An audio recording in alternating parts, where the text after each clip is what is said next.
नमस्कार दोस्तों, मैं श्रवण आप सभी का स्वागत करता हूं अपने YouTube चैनल परीक्षा रात्रि पर। आज हम निम्न पुरापाषाण काल या इसे ही पूर्व पुरापाषाण काल कहते हैं, इनके बारे में जानने का प्रयास करेंगे। तो आप सभी बने रहिए, कॉपी कलम निकालिए, नोट करते रहिए, साथ ही समझते रहिए।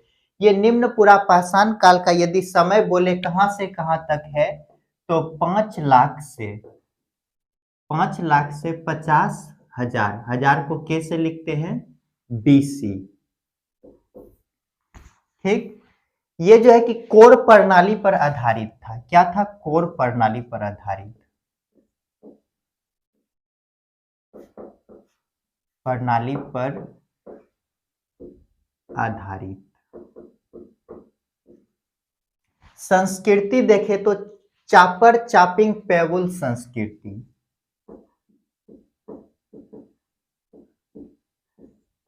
संस्कृति क्या है? चापर चापिंग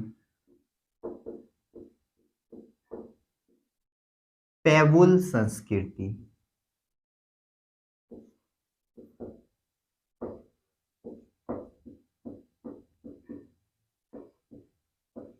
ये जो हम देख रहे हैं चापर चापिंग और पेवुल, ये क्या है? उपकरण है। ये क्या है? उपकरण। इसकी खोज सर्वप्रथम जो है कि पंजाब के सोहन नदी घाटी से किया गया। तो लिखते हैं ये उपकरण की खोज कहाँ किया गया सर्वप्रथम? तो सोहन नदी घाटी। ये उपकरण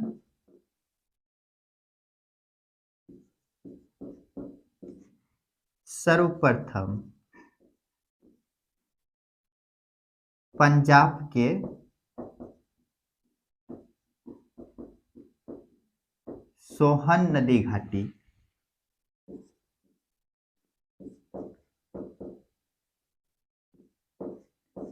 से किया गया।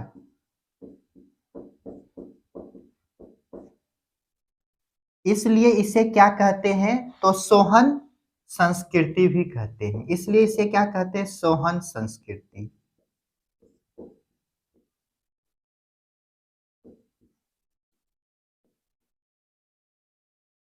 तो ये चापर क्या है, चापिंग क्या है और पेवुल क्या है, इनको अब समझते हैं। यदि बोले चापर, चापर, ये चापर क्या है? तो चापर जो है कि ऐसा पेवुल जिसके एक तरफ क्या हो? धार हो, इसे ही क्या कहते हैं? गंडासा। गंडासा। तो ये क्या है? पेवुल। पेवुल का बड़ा टुकड़ा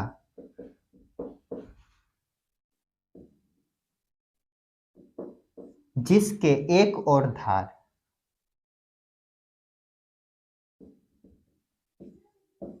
जिसके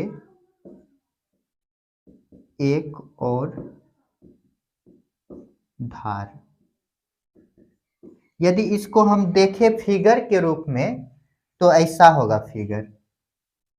ये मान लेते हैं पेवुल। पेवुल क्या होता है? तो पत्थर का टुकड़ा होता है। पेवुल का अर्थ क्या होता है? पत्थर का टुकड़ा। तो इसके एक तरफ क्या होनी चाहिए? धार। ये मान लेते हैं इधर क्या है? धार है। तो ये क्या हो जाएगा? चापर। और चापिंग का यदि अर्थ देखें तो चापिंग क्या है? चापिंग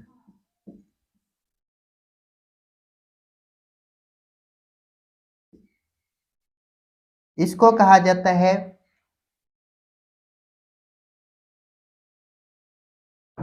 खंडक। ये क्या होता है? तो पेवुल का ऐसा टुकड़ा जिसके दोनों तरफ धार हो। तो क्या होगा? पेवुल का ऐसा टुकड़ा, पेवुल का ऐसा टुकड़ा, या पत्थल बोल सकते हैं, पत्थल का ऐसा टुकड़ा जिसके दोनों तरफ क्या हो? धार। दोनों तरफ धार। इसको यदि फिगर के रूप में देखें तो ये ऐसा होगा।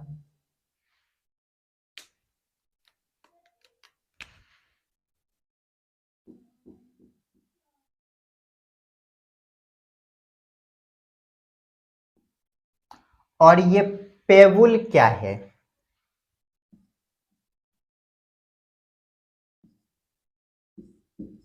तो गोलास्म पत्थल के टुकड़े, गोल पत्थल के टुकड़े क्या है? गोलास्म पत्थल के टुकड़े।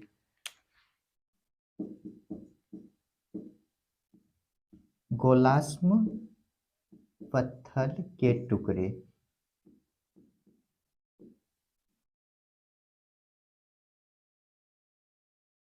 ये गोलास्म पत्थल का टुकड़ा उस समय आया कहां से? यदि बोला जाए उस समय गोलास्म पत्थल का टुकड़ा आया कहां से, तो यहां पर हम समझते हैं।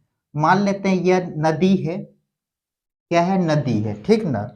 इसमें क्या होता है, जब कोई भी बड़ा टुकड़ा गिर जाता है पत्थल का, ये तो नदी है, इसमें क्या हो रहा है? पानी बह रहा है। जब इसमें कोई टुकड़ा गिर गया, मान लेते हैं कोई एक टुकड़ा है पत्थर का, वो यहाँ पर गिरा, ठीक ना। ये जैसे जैसे आगे बढ़ेगा तो इसमें घिसावट के कारण ये क्या हो जाएगा? गोल होते जाएगा। तो यही क्या है? पेबुल, गोलास्म पत्थर के टुकड़े हैं। तो अभी तक हम क्या देखे? तो ये जो निम्न पूरा पाषाण काल है, हम जानते हैं ये क्या है? पाषाण काल, पत्थर का सब चीज उपयोग किया जाता है। तो इसका कालखंड कितना है? 5 लाख से 50 के, अर्थात 50,000। कोर प्रणाली पर आधारित है। यहाँ की संस्कृति क्या है? चापर चापिंग पेवुल संस्कृति। ये जो क्या है? ये जो चापर चापिंग पेवुल है, ये क्या है? उपकरण है। तो ये उपकरण सर्वप्रथम कहाँ खोजा गया? पंजाब के सोहन नदी घाटी से। इसलिए इसे क्या कहते हैं? सोहन संस्कृति के नाम से जाना जाता है। और ये चापर का अर्थ क्या है? तो ये गंडासा होता है, काटने वाला, जिसके एक तरफ धार हो। तो ये पेवुल का ऐसा टुकड़ा है जिसके एक तरफ धार है। और चापिंग को यदि देखें तो पेवुल का ऐसा टुकड़ा जिसके दोनों तरफ धार हो। और पेवुल क्या है? तो ये गोलास्म पत्थर के टुकड़े। ये गोल पत्थर का टुकड़ा कैसे हुआ? जब नदी में पत्थर गिर जाता है तो वो नदी के सहारे जब आगे बढ़ते तो घिसावट के कारण क्या हो जाता है? गोल हो जाता है। जल्दी से इनको नोट कीजिए। चलिए इनको मिटाते हैं और आगे देखते हैं।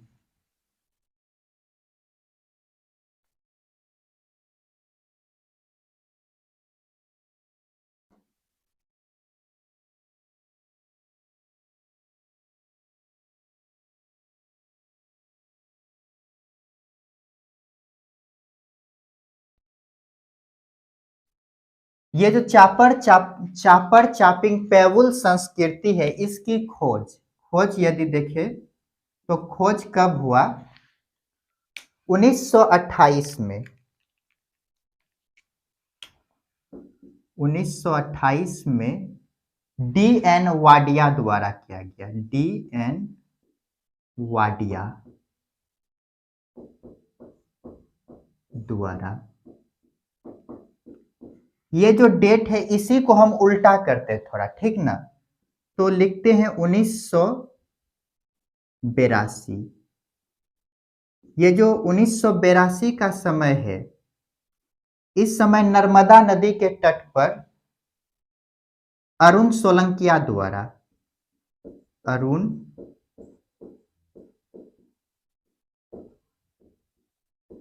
सोलंकिया द्वारा नर्मदा नदी के तट पर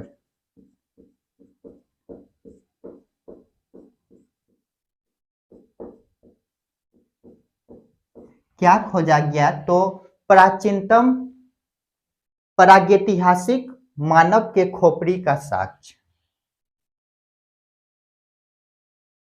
प्रागैतिहासिक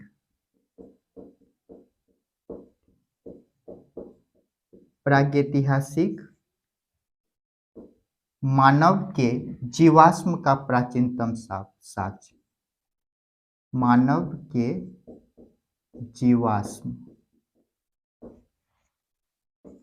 का प्राचीनतम साक्ष्य। और यदि एक डेट देखें तो हम पढ़ चुके हैं कल के क्लास में, 1863 Robert Bruce foot hand axe की खोज करते हैं। रॉबर्ट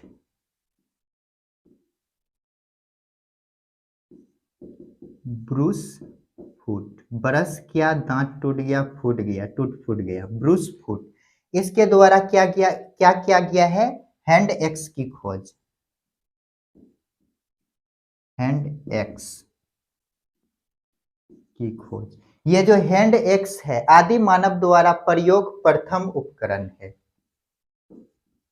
आदि मानव द्वारा प्रयोग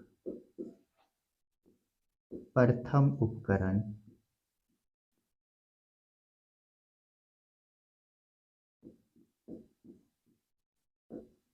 है। तो अभी तक हम क्या देखें, ये जो चापर चापिंग संस्कृति है इसकी खोज किसने किया? तो 1928 में डी एन वाडिया द्वारा किया गया। कोई किसने किया? D N Wadia. इसी डेट को हम थोड़ा उल्टे और 1882, ठीक, इस समय क्या हुआ, अरुण सोलंकिया करके जो एक व्यक्ति हुए, इनके द्वारा नर्मदा नदी के तट पर प्रागैतिहासिक काल के मानव के जीवाश्म का प्राचीनतम साक्ष्य खोजा। और 1863 के बाद हम इनको देख चुके हैं। इसमें Robert Bruce foot hand axe की खोज करते हैं, जो कि आदि मानव द्वारा प्रयोग प्रथम उपकरण है। तो आदि मानव सबसे पहले किस उपकरण का प्रयोग किया? तो हैंड एक्स। जल्दी से इनको नोट कीजिए। चलिए इनको मिटाते हैं और आगे देखते हैं।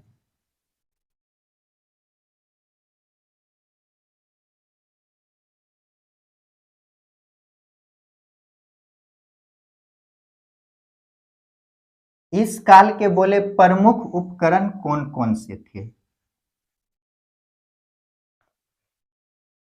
इस काल के प्रमुख उपकरण,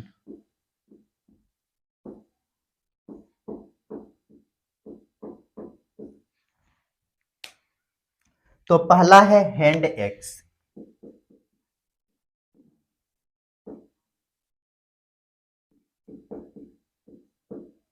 हैंड एक्स। हस्त कुल्हाड़ी, कुल्हाड़ी। उसके बाद दूसरा है चॉपर,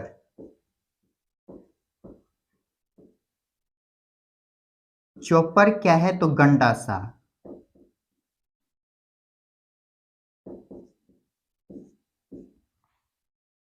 और तीसरा है क्लेव, क्लेवर्स। ये क्या है? तो विदारनी।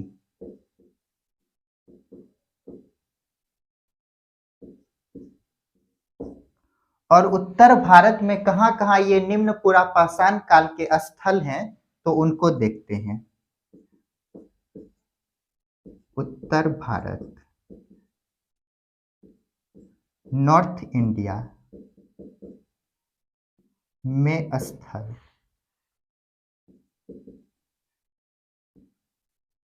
यदि स्थल को देखें नॉर्थ इंडिया में क्या हो जाएगा?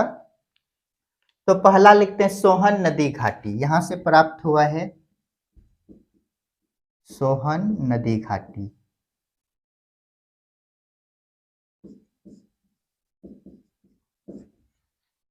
उसके बाद कश्मीर से प्राप्त हुआ है,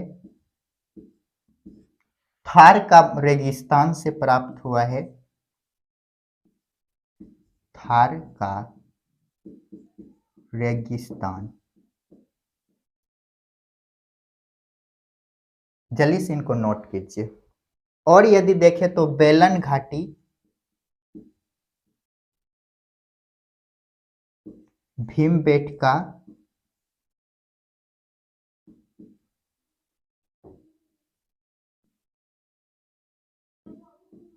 भीमबेटका। ये बेलन घाटी कहाँ है? यूपी। और ये भीमबेटका का है नर्मदा नदी।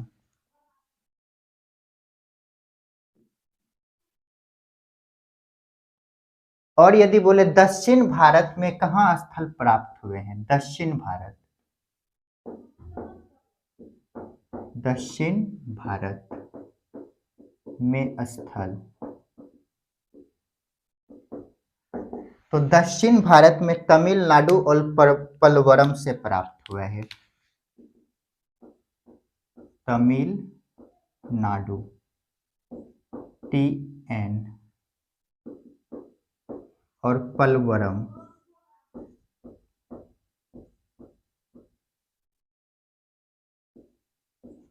और वदम दुरे।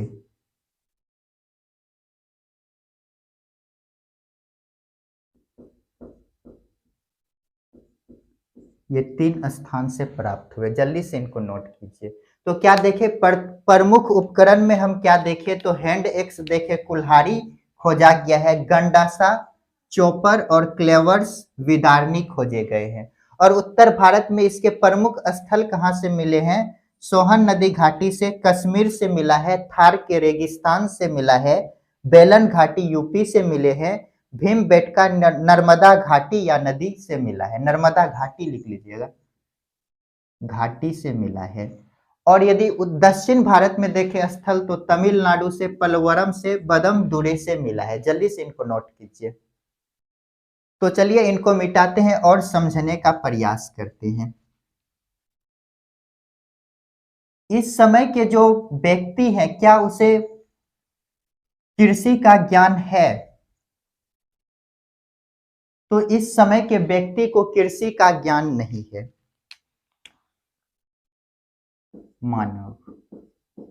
मानव जो इस समय के हैं, इसे कृषि का ज्ञान नहीं है। कृषि का ज्ञान क्या है, नहीं है। जब कृषि का ज्ञान नहीं है, तो ये तो स्वीकार करते होंगे ये घुमंतु होंगे, तो ये क्या होगा, घुमंतु होगा, घुमंतु।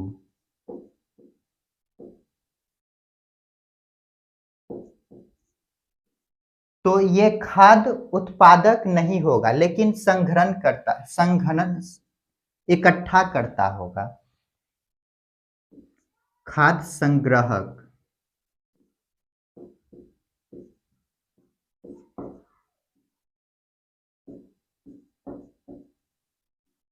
खाद्य संग्राहक है, उत्पादक नहीं है, खाद्य उत्पादक नहीं है, खाद्य उत्पादक नहीं है। क्या ये फसल उत्पन्न करते हैं? तो नहीं करता है। ये क्या करते हैं, खाद्य तो संग्रहण करते हैं, जो भी पशु पक्षी मिलते हैं उसको मारकर अपने घर लाते हैं, लेकिन ये खाद्य किसी भी फसल का उत्पादन नहीं करता है। ये क्या है, तो आग से परिचित थे। क्या है, आग से परिचित, आग से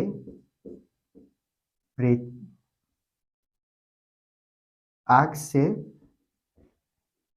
परिचित।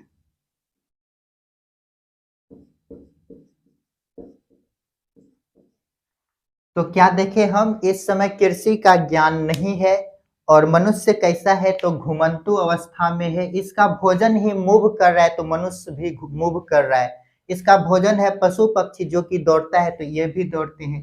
खाद्य संग्राहक है, खाद्य को इकट्ठा करते, लेकिन खाद्य का ये उत्पादन नहीं कर रहा है। आग से ये क्या है, परिचित है। जल्दी से इनको नोट कीजिए।